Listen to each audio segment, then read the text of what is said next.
देखो आज हम बात करेंगे टेंस की फिर से। और आपके ऐसे टू भी टर्म में आते हैं, फर्स्ट टर्म में भी आते हैं, सेकंड टर्म में भी आएंगे। मतलब टेंस तो आपका पीछा नहीं छोड़ेंगे जब तक आप पढ़ोगे। इंग्लिश आपको सीखनी बहुत जरूरी है और ट्रांसलेशन जरूरी है फिर उसके लिए। तो कल पढ़े थे हमने प्रेजेंट इंडेफिनिट के नेगेटिव सेंटेंस। आज हम पढ़ेंगे पास्ट इंडेफिनिट। दोनों में फर्क ये है कि वहां पे हम वर्ब के साथ एस लगाएंगे, फर्स्ट फॉर्म का यूज करेंगे। ये थोड़ा हटके है, इसमें हम पास्ट की बात करेंगे, जो समय बीत गया। अब से पहले जो भी हमने काम किया है ना, वो सब का सब पास्ट हो गया है। अब से 1 मिनट पहले भी और 2 दिन पहले भी जो भी काम है, जो भी किया है, वो सब का सब पास्ट में हो गया, चाहे वो कंप्लीट था या नहीं था। तो ऐसे सेंटेंस को हम कहते हैं पास्ट इंडेफिनिट।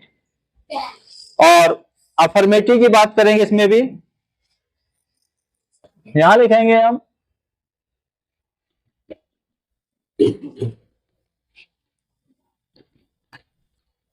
Affirmative sentence. क्या कहते हैं अफर्मेटिव को हिंदी में? कल भी तो बताया था, स्वीकारात्मक। मतलब जैसे जो कोई बात हमें कही, हमने उसको अफर्म कर लिया। और इसी को हम पॉजिटिव सेंटेंस भी कहते हैं। क्या कहते हैं? हाँ, पॉजिटिव। अब बात करते हैं इसकी पहचान की। इसकी पहचान क्या आएगी? मतलब सेंटेंस तो हम आज बनाने सीख लिए, लेकिन तब तक हमारा सीखने का फायदा कुछ नहीं है जब तक हमें उसकी पहचान ना हो। हम किसी बच्चे को आइडेंटिफाई करके उसका नाम बताइए, बात करते हैं ना, नाम लेके बताएंगे तो मतलब हमें उसकी पहचान है। और जब नाम नहीं है तो कहेगा भाई खड़े हो जा, तुम खड़े हो गए, तुम नाम नहीं पता। तो ऐसे ही जब तक हमें पहचान नहीं है, जब तक हम ट्रांसलेशन भी सही नहीं बना पाएंगे। तो पहचान के लिए क्या करना है हमें? इसका यह देखना है कि हम जब हिंदी के वाक्य को पढ़ेंगे इससे रिलेटेड, तो हिंदी का वाक्य वो कहां जाके खत्म होगा। जैसे कल वाले सेंटेंस थे, ता है, ती है, ते है पे खत्म हुए।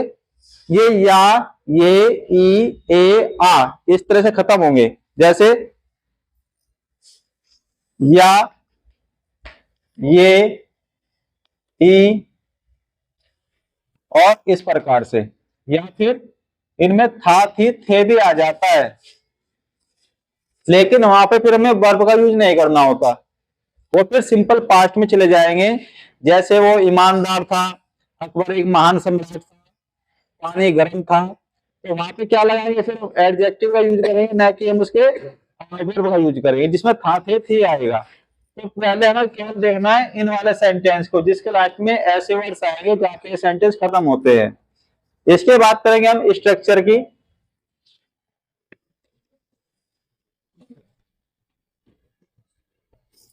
स्ट्रक्चर में सबसे पहले लिखेंगे हम सब्जेक्ट। और सब्जेक्ट कौन होगा? जिसके बारे में सेंटेंस में बात की जा रही, किसने क्या काम किया या करेगा। ठीक है, तो वो रहेगा हमारा सब्जेक्ट। सब्जेक्ट के साथ हमें सबके साथ लगानी है मेन वर्ब की सेकंड फॉर्म। कौन से?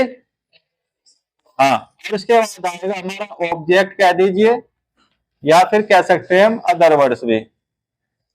बाकी जो भी जो वर्ड्स रहेगा ना सेंटेंस में, वो सब के सब अदर में आ जाएंगे, चाहे वो ऑब्जेक्ट के रूप में हो या दूसरे शब्दों के रूप में। यहां पे बात करेंगे फिर से वो वर्ब के साथ में। कल भी गो वर्ब के बनाए थे और आज भी हम गो वर्ब के साथ में इसका यूज करेंगे। और केवल ये इसलिए कि ताकि आपकी समझ में आ जाए।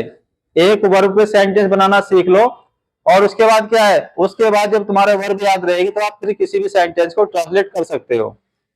तो यहाँ पे बात करेंगे पहले इसके थर्ड फॉर्म और सेकंड फॉर्म, फर्स्ट फॉर्म की। तो वो हमारी जैसे ये है फर्स्ट फॉर्म, सेकंड आएगी इसकी वेंट, और थर्ड हो जाएगी गॉन। और गो मतलब क्या होता है? जाना। तो ऐसे सेंटेंस बनाएंगे जिसके लास्ट में ये आ जाए, जैसे वो स्कूल गया, वो दिल्ली गया, मैंने तुम्हें पढ़ाया, तुमने अपना काम कर लिया। तो इस प्रकार के जो सेंटेंस रहेंगे ये हमारे पास्ट इंडेफिनिट में आएंगे। एग्जांपल्स देखिए,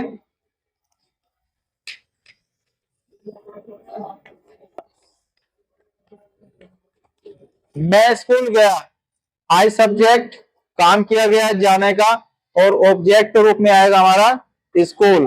तो क्या आएगा, सेकंड फॉर्म आएगी गो की, टू स्कूल। और टू का कहा यूज करते हैं, टू का मतलब होता है जब इसको पढ़ेंगे की और,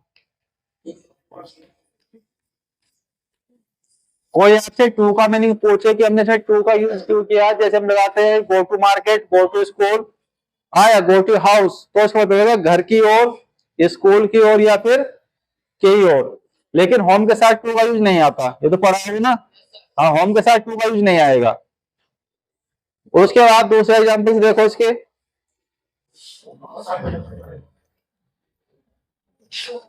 फिर से देखिए example, Mohan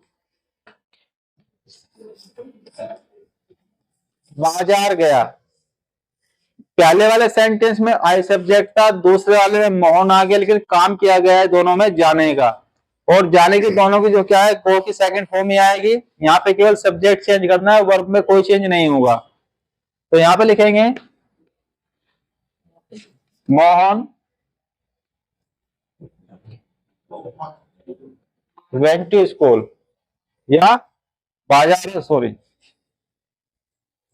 go to market. अब इस प्रकार के सेंटेंस में यदि सब के सब में ये काम किया गया जाने का, गया, अब चाहे कोई भी जाए, सिंगुलर नाउन है, प्लूरल नाउन है, फर्स्ट पर्सन है, सेकंड पर्सन है, थर्ड पर्सन है, सबके साथ वर्ब की सेकंड फॉर्म ही आएगी, वेंट का ही यूज किया जाएगा। ना तो इसमें एस लगाना, ना एस लगाना, कुछ भी नहीं लगाना। केवल इसी वाले टेंस में ही हमारी क्या लगती है, वर्ब की सेकंड फॉर्म लगती है। अदरवाइज सब में चेंज होती रहती है। दूसरा एग्जांपल देखें,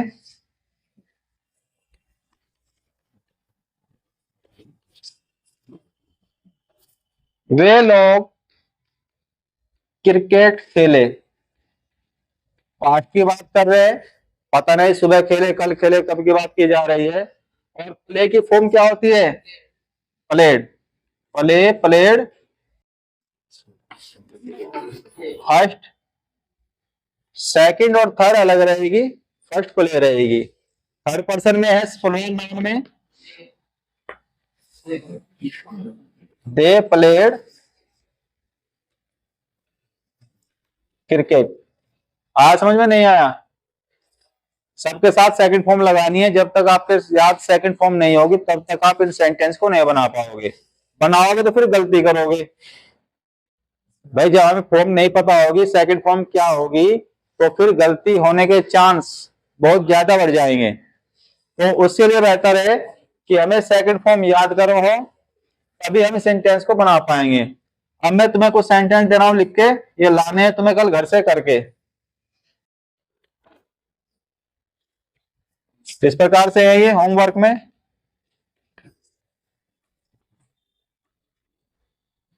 मैंने ताजमहल देखा, उन लोगों ने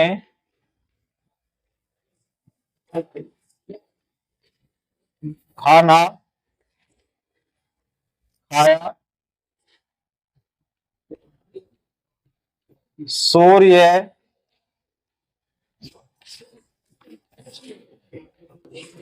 पश्चिम में